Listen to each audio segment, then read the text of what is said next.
Another reason that I want younger black women to seek marriage and partnership in college or right after, if that's what they choose. Because the number of college-educated black men is so low when compared to black college-educated women that we're all going to be targeting the same small pool of men. And as we heard today, on most campuses, there's like 7 black women students for every 1 black man student. Your boss comes up to you and says, "Hey, I need you to do better with this." You say, "Yes, sir." Your husband comes up to you and says, "Hey, I need you to do better with this at home." You say, "You're not the boss of me." Why does your boss have more hierarchy than your husband? "Oh, because my boss pays me." Your boss can fire you tomorrow without giving you a 2-week notice. Your boss doesn't love you. He just loves that the position is being filled. If you die today, he'll have a replacement tomorrow. I said what I said. I didn't stutter. What did I tell you about disrespecting my Nubian princess? With disrespect, Women, we like to be the one that got done wrong. This is why we struggle with accountability. Most women chase bad boys because being with a bad boy allows you to end up being a victim at some point or another. Why do they want to be victims? It is programmed in us that poor me is some type of flex as a woman and as a mother. You can see it. Poor woman left with children to raise on her own. That is something that they get to flex off of. They believe it is a flex. That's why when I say it produces the worst product, the comeback is, well, he did it to me. You're not gonna get no award for that, and your child gonna be a statistic. So, bitch, what are we talking about? The bad boys will allow, you're able to say, "Girl, I was fucking with Tyrone. He in the streets, bitch. Yeah, he took me out. It was exciting." There's the excitement side, but then there's always, if this doesn't work out with Tyrone, I have a story where Tyrone was the one that did me wrong. When you fucking with a Russell, he ain't finna do nothing. You never finna be no victim. And so what that means is, if the Russell never finna do no fuck shit and try you, guess what you got to do? What's that? You got to step your character up and not be doing fuck shit neither. You got to be not texting niggas and fucking and being flawed, and you got to be a good wife and go home, and you know what I'm saying? Yeah. With Tyrone, I could shake a little something on the side because he be doing shit anyway. He Tyrone, he the bad boy. This is something that women get really offended when I tell them this.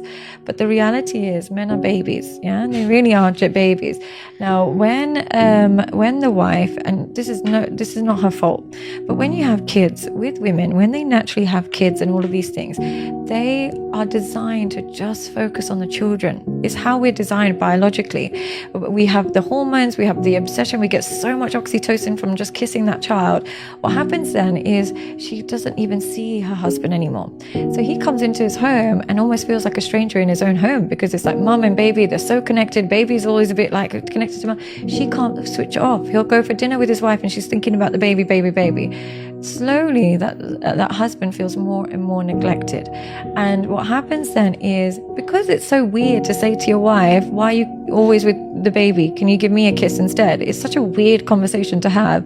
So what they end up doing is seeking that attention elsewhere. Now, it's not all men. Some men dive into the parenthood with their wife. They hold their wife's hand and go straight into the children.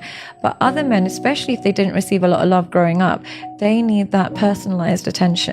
So when they're not getting it from their partner, instead of communicating it, they go source it somewhere else. And then you forget how beautiful you are, and we all suffer. If pussy was a stock, it would be plummeting right now. For children, the ones that I did not create, they're allowed to do what you do. They sleep all day. They don't come out of the room. They don't do what they need to do. Wait a minute, hold up. I want you to come over here. I want you to watch this.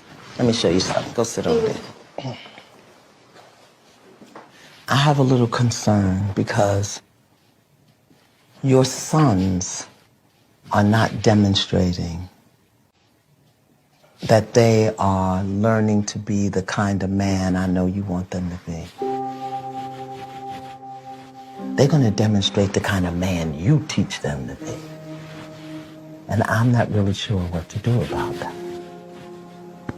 Can you hear me? That's how you do that. The woman has to talk to her man to get him to move the way she needs him to move. You're not going to get nothing with that. I suggest that you simultaneously pursue that MRS degree right along with that BA or JD. Because the handful of black college-age men that actually do desire to get married soon, and they do share that value system, and family is a priority for them too, y'all, that is an incredibly small pool, and it's shrinking as you get older. And by the time you reach my age, 40, you will be faced with different choices relating to life partnership and motherhood. 100 Ways to Please Your Man by some lady. Get out of here.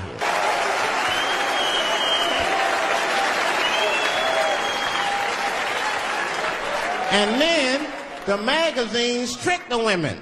The magazines start picking at your self-esteem. Every page you turn, you start feeling fatter and uglier, and you feel like your clothes aren't good enough. And the magazines have you forgetting how fucking beautiful you are. And that's what happens.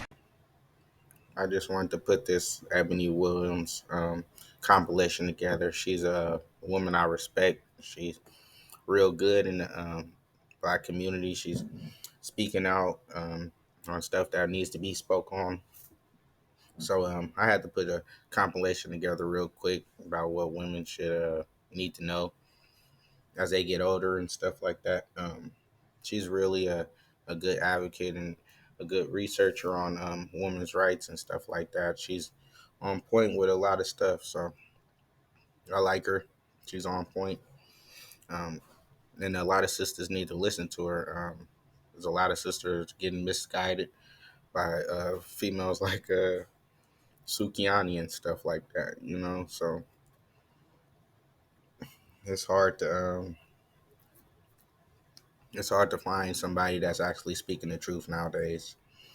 And we should get behind her and let her keep on promoting this, let her keep on hitting them with upside the head with the talking points and stuff like that. I mean, we know Kevin Samuels was saying most of the stuff she's saying, but I don't think his message was being received as much as she's being received right now. So, I gotta respect somebody that's actually being heard and being listened to and speaking the truth. So I'm all for her. She needs to be promoted and talked about more, and somebody that we could refer to with some knowledge and she's good. She's good. I like her research. So keep following her, keep listening to her. I think she's one of the greats in a minute. As she goes through her own journey through life, she's going to be able to touch women that think that's a way to go, you know. And she's already fighting her own battles, so, and she's a good looking woman as well, so people are going to attach to her and maybe hear her out even more, instead of Kevin Samuels hitting upside the head with all the talking points. Hopefully she can actually caress them into listening. So this is somebody I respect. Hope you guys like the video. Like, comment, subscribe.